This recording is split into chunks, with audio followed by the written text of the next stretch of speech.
तो बच्चों देखते हैं आंकिक प्रश्न। 1 विलयन में 40 ग्राम पर लीटर NaOH घुला हुआ है, इसकी नॉर्मलता की गणना कीजिए। बहुत बेसिक सा और बहुत आसान है। तो विलय की मात्रा, विलय की मात्रा क्या दी हुई है बच्चों? 40 ग्राम। ठीक है, क्या घुला हुआ है? NaOH ग्राम पर लीटर। तो आयतन कितना दिया हुआ है? आयतन हमारे पास है 1 लीटर। ठीक है बच्चों, 1 लीटर। क्या घुल रहा था? NaOH घुल रहा था। तो हमें क्या चाहिए? NaOH का तुल्यांकी भार, NaOH का तुल्यांकी भार। तो NaOH का तुल्यांकी भार अणुभार बटे NaOH क्या है बच्चों? क्षार है। तो क्या लिखेंगे?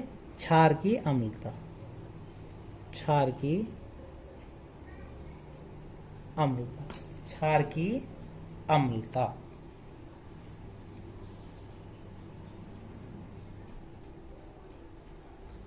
ठीक है बच्चों। तो अणुभार Na का 23 प्लस O का 16 प्लस H का 1 बटे में कितना आएगा? केवल 1। तो जब हम इसे हल करेंगे तो कितना आ जाएगा बच्चों? 40 बटा 1, यानी कुल मिला कितना आ गया? 40। तो NaOH का तुल्यांकी भार कितना है? 40 है। तो अब हम निकाल लेंगे नॉर्मलता, विलयन की नॉर्मलता। तो नॉर्मलता बराबर क्या सूत्र था बच्चों? विलय की मात्रा,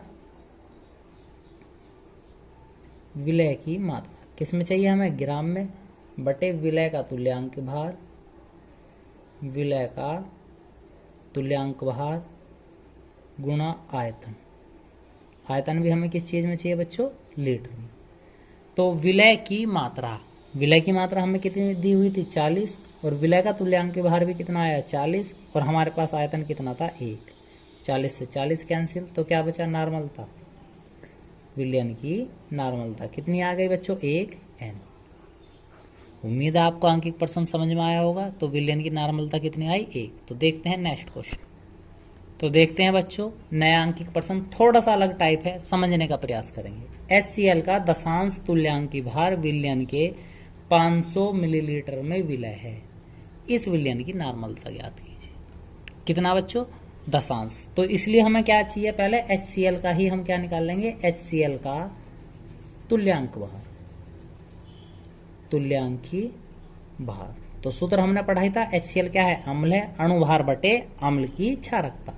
H का कितना होता है? 1 प्लस Cl का कितना होता है बच्चों? 35.5 बटे अम्ल की क्षारकता कितनी है? केवल 1 आ जाएगा।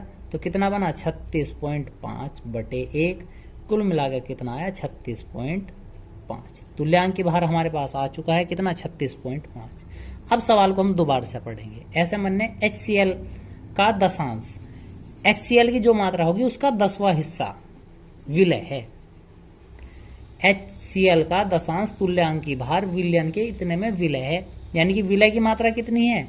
तुल्यांकी भार का 10वां हिस्सा। तो विलय की मात्रा, तो बच्चों विलय की मात्रा क्या क्या कहा था उसने? दशांश कहा था, यानी कि 10वां हिस्सा। 36.5 गुना 1/10 कर देंगे तो कितना बचेगा? 3.65 ग्राम। ठीक है।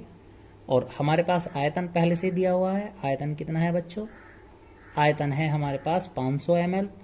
ml को जब हम लीटर में बदलेंगे तो कितना कर देंगे? बटे 1000। तो कितना बचेगा कैलकुलेशन करके? 1/2 लीटर। ठीक है। बस अब नॉर्मल से कैलकुलेशन बची, नॉर्मलता बराबर विलय की मात्रा, विलय की मात्रा जो हमें क्या में चाहिए बच्चों?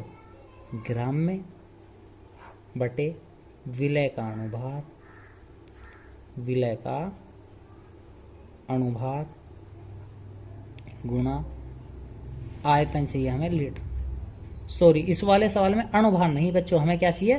तुल्यांक भार, विलय का तुल्यांक भार की आवश्यकता पड़ती है। तो विलय की मात्रा कितनी आई थी हमारे पास? विलय की मात्रा आई थी 3.65। विलय का तुल्यांक भार आया था हमारे पास 36.5 और आयतन आया था 1/2। इन दशमलव को बराबर करने के काटने के लिए हम क्या करेंगे, 2 अंक बाद यहाँ है, 1 अंक बाद यहाँ है, 1 0 लगा लेंगे, दोनों अंक बाद दशमलव बराबर हो गए, दशमलव से दशमलव कट गए। ठीक है, 2 कहाँ पहुंच जाएगा, ऊपर। तो कितना बना, 365 गुना 2 बटे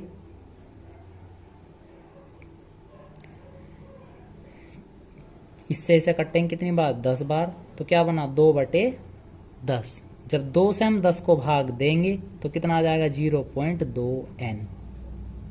ठीक है बच्चों, हम केवल इस वाली कैलकुलेशन को समझेंगे। 3.65 था हमारे पास, ही 36.5 था। यहाँ पर दशमलव 2 अंक बाद थी, यहाँ 1 अंक बाद थी। हमने दोनों दशमलव को बराबर करने के लिए एक 0 ले लिया।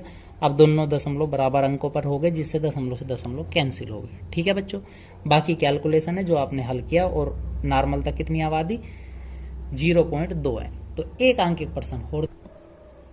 वैसे तो हम इस टाइप के सवाल कर चुके हैं, पर इस सवाल को फिर से देखते हैं। 40 ग्राम NaOH को 500 सेंटीमीटर क्यूब विलयन में घोला गया है, प्राप्त विलयन की नॉर्मलता ज्ञात कीजिए। केवल आपके लिए नया क्वेश्चन, ये मात्रक के हिसाब से लाया गया है, बाकी सेम वही है। विलय कितना दिया हुआ है, विलय की मात्रा। तो बच्चों विलय की क्या मात्रा दी हुई है हमारे पास, 40 ग्राम। ठीक है, विलय हमारे पास क्या आता है, NaOH। NaOH का तुल्यांक भार क्या निकालना बच्चों, तुल्यांकी भार। अभी अभी हमने निकाला भी था, Na23 प्लस O का 16 और H का 1 बटे में क्या रखा था, 1, 40 बटे 1। कुल मिलाकर कितना आ गया बच्चों, 40। ठीक है, अब हमारे पास आयतन दिया हुआ है। आयतन बराबर कितना है, 500 सेंटीमीटर क्यूब। ठीक है, तो बच्चों आप सभी जानते ही हैं, नोट करने योग्य बात है, 1 सेंटीमीटर क्यूब बराबर कितना होता है, 1 ml। ठीक है, कितना होता है, 1 ml, यानी कि वो कितने ml के बराबर था, 1 ml के। तो हम क्या करेंगे इसे, 500 गुणा 1/1000। अब ये लीटर में हो गया। ठीक है, समझ में आया होगा। 1 सेंटीमीटर क्यूब कितने के बराबर होता है, 1 ml के बराबर होता है। यानी कि वो कुल मिलाकर कितना दे रखा, 500 ml ही दे रखा। क्यूब सेंटीमीटर क्यूब के स्थान पर कितना था, 500 ml था। ml को लीटर में बनाने के लिए 1/1000, 500 से इसे कैंसिल करेंगे 2 बार, कितना बचा, 1/2 लीटर। समझ में आया। ठीक है बच्चों, अब आगे चलते हैं। नॉर्मलता बराबर विलय की मात्रा। विलय की मात्रा किस में बच्चों, ग्राम में, बटे विलय का तुल्यांक भार। विलय का तुल्यांक भार। और आयतन किस में चाहिए बच्चों, हमें लीटर। ठीक है बच्चों, तो विलय की मात्रा। तो विलय की मात्रा हमारे पास 40 थी, विलय का तुल्यांक भार भी हमारे पास 40 था, और आयतन हमारे पास आया 1/2। 40 से 40 कैंसिल हो गया, और 2 कहाँ पहुंच जाएगा, ऊपर। कितना n आ गया, 2n। तो नॉर्मलता बराबर कितनी आई, 2n। तो बच्चों आज की वीडियो में बस इतना ही। उम्मीद है आपको ये वीडियो पसंद आया होगा, और यदि किसी भी आंकिक प्रश्न में कोई डिफिकल्टी हो तो आप हमें मैसेज करके भी प्रश्नों के आंसर पूछ सकते हैं, या अपनी डिफिकल्टी पूछ सकते हैं। धन्यवाद।